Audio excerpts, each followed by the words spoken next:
பட்டாசு இல்லாம தீபாவளி பண்டிகையை கொண்டாட முடியாது. ஆனா இங்க கிட்டத்தட்ட 10 கிராம மக்கள் பட்டாசு வெடிக்காம தீபாவளியை கொண்டாடிக்கிட்டு வர்றாங்க.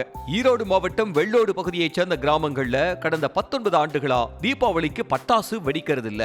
இதுக்கு காரணம் அங்குள்ள பறவைகள் சரணாலயம் தான். இந்த தீபாவளி சமயத்தில் தீபாவளி அப்போ இங்கே யாரும் இந்த சுற்றுவட்டார கிராமங்கள் இருக்கக்கூடியவங்க யாரும் பட்டாசு வெடிக்கிறது இல்லைங்க.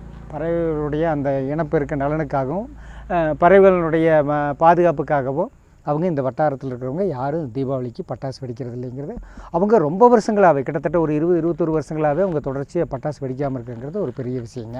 சுமாரா 50 ஏக்கர் பரப்பளவில் இருக்கக்கூடிய இந்த சரணாலயத்தில் மஞ்சள் மூக்கு நாரை, நத்தை குத்தி நாரை, வெள்ளை அரிவாள் மூக்கன், பொறி உள்ளான், நீலவால் இறைக்கோழி, சிறிய நீர்க்காகம், சாம்பல் நாரை, பஞ்சுருட்டான் போன்ற உள்நாட்டு பறவைகளும், சுழைக்கடா, வண்ண நாரை, நெடுங்கல் உள்ளான், செம்பருத்தி பூநாரை, வால்காக்கை, காஸ்பியன் ஆலா, வெண்புருவ சின்னான், கருங்கழுத்து நாரை அப்படின்னு வெளிநாட்டு பறவைகளும் கூட்டமா வர்றது வழக்கம்.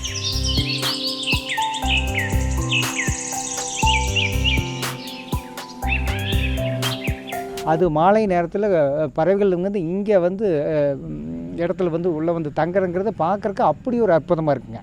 அது பறவைகள் கூட்டம் கூட்டமாக அப்படியே உணவுகளை தேடிட்டு அப்படியே இங்கே இறங்குறங்கிறது பார்க்குறக்கு அவ்வளோ ஒரு அற்புதமாக மனசுக்கு ஒரு இதமான விஷயமா இருக்குங்க. இனப்பெருக்கத்துக்காகவும் வலசைக்காகவும் வரக்கூடிய இந்த பறவைகளை தொந்தரவு செய்யக்கூடாது அப்படிங்கிற நல்ல நோக்கத்துக்காக மேட்டுப்பாளையம், பூங்கம்பாடி, தலையன்காட்டு வலசு, தச்சன்கரை வழி, செம்மாம்பாளையம், எல்லப்பாளையம் கிராமங்கள்ல தீபாவளி நாட்கள்ல கூட பட்டாசு வெடிக்கிறதே இல்லையாங்க. ச்சே, என்ன மனுஷங்க! பறவைகள் மேலையும் இயற்கை மேலையும் எவ்வளோ அக்கறை பாருங்களேன்.